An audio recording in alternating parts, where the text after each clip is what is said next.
G'day folks.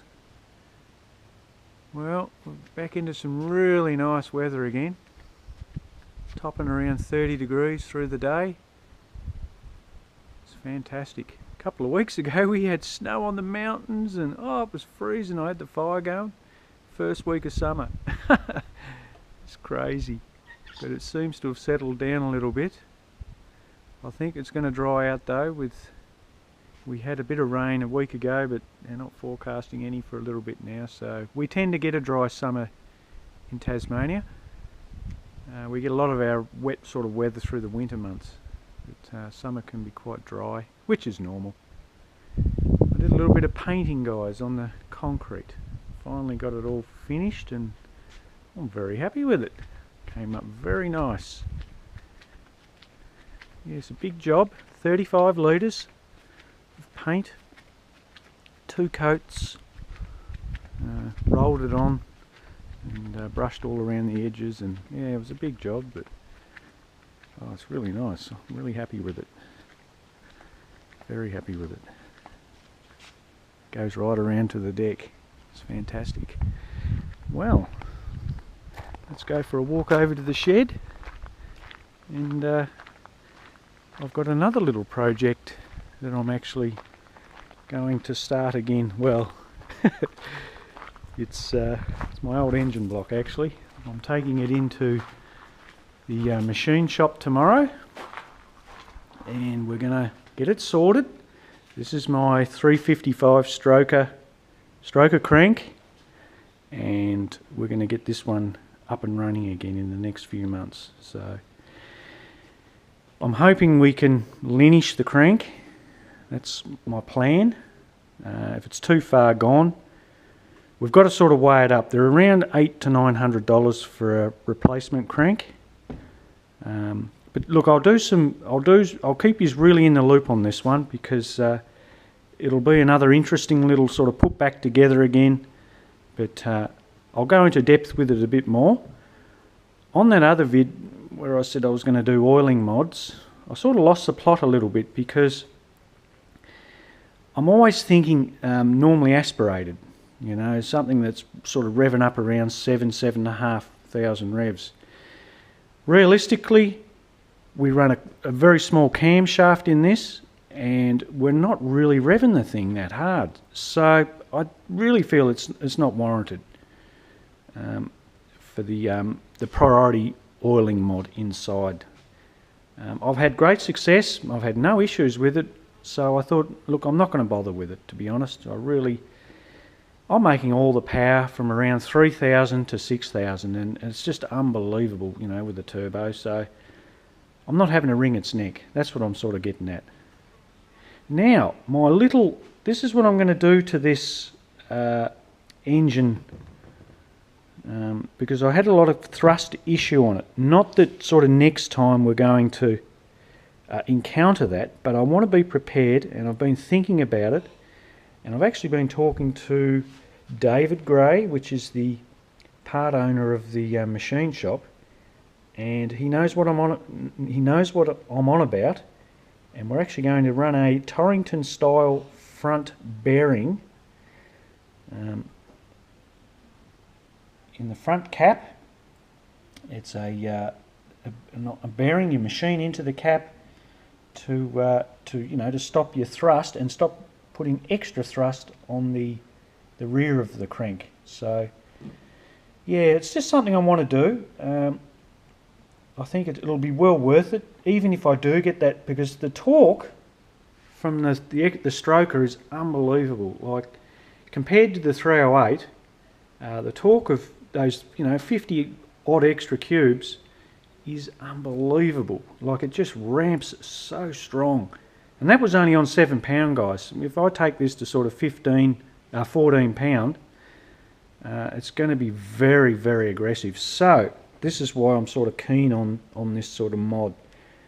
I want to dive in deep with you on this, guys, and keep you sort of in the loop with it all, and I'll show you once we sort of get going on it and talk about it.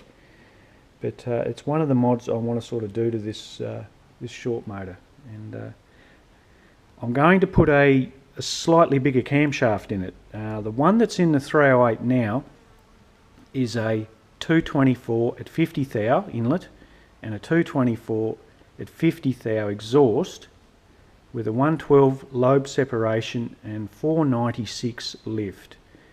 Now the cam I want to get is only just marginally bigger, which is a 230, 230.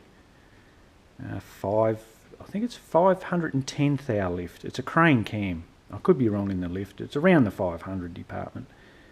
I think it'll be perfectly matched for the slightly extra cubes too. So new cam, lifters, and then when, I don't know, maybe later next year, whenever I feel ready for it, I can swap this and put this back in here, because ultimately this is a killer combo. Even though it was a little bit hard to handle, I really feel I want to put it back in and you know, and sort of master the grunt that it develops, because it's absolutely a phenomenal motor. Just to recap, all the sleeves, all the bores have been re-sleeved.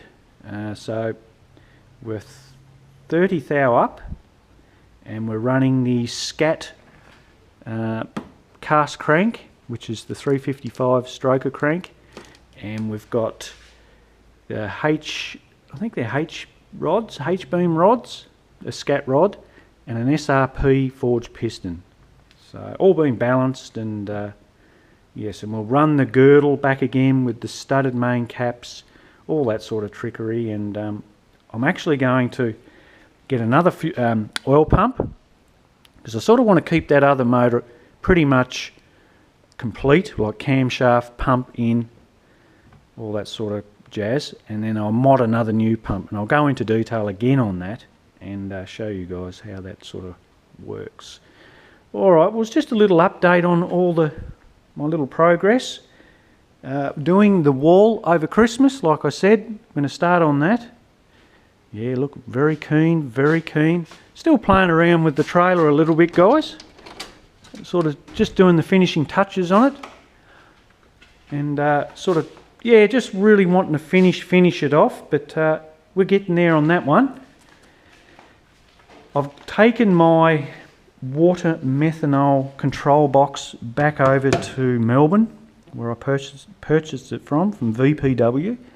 They're happy to swap it over, and apparently I found out from them, they said that's not the first time it's happened. So I'm actually going to put it back in for now and run with it, but I'm not going to touch the fueling on it because I don't trust the box at the end of the day. So we'll just leave the fueling alone as it is, because if it fails again, it's sort of not going to hurt the motor. I'll catch it, you know, and it'll be okay. But what I'm going to do, I'm actually going to learn up. I'm going to run a Hob style boost switch or pressure switch. You can buy different like sort of pressure settings. The one I need sort of 8 to 13 psi setting. So you've got that adjustable between 8 and 13 pound, and you can go right up to 90, 100 psi. So if I get a switch, but I've got to work out, I want to dial a voltage dial. I've been talking to an auto electrician, and yeah, I'm not sure if someone makes something specifically for that application, but the idea is I want to be able to do an infinite control on the pump from inside the car, so I can control the water methanol as I need it, because the idea is you spray as much as the motor can handle. You know, I know on that first setting it can handle that, but on the second setting it's a little bit too much. So it might like it in between. So it's something you can sort of tune inside the car, and you know, you'll run with that. And of course, more boost, less fuel. Obviously, you'll go up in jet size with more power to the pump. But it just gives you, with that dial, infinite dial, it'll give you a lot more tuning scope rather than just the two settings on the box. But yeah, just for now, get it back going again, and you know, just learn on that, and we'll go from there.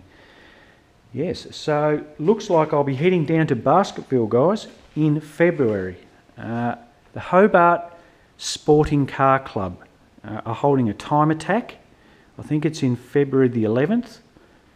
and I'm getting all sort of pumped up for that one, because I've been talking to the guys at the club, and they're most welcoming, and they've been giving me some good information, and would love me to go down and have a bit of a rip around the track. So I do want to go down to Basketville at least twice a year, maybe 3 times a year, because they've done the surfacing on it, and it's a brand new track, top on it. It's actually the oldest still running track in the Southern Hemisphere, so that's a little bit of information on that track. It's steeped in history, and they've just done the resurfacing on it, and I really want to get down there and give it a test down there on this 14 pound with the water meth running. So yes, and there is a light car club event, a super sprint on the 4th of February, so that's going to be a couple of meets within the week, so that'll be good. Until then, I'll get all this sort of sorted out and tested, and we'll go from there, guys. Alright, well, I've got some other stuff I want to put up soon. It's quite interesting. I'm going to talk a little bit more about the car, the fueling of it, and just some good tips on the blow-through setup, because it's simple stuff, this blow-through, guys.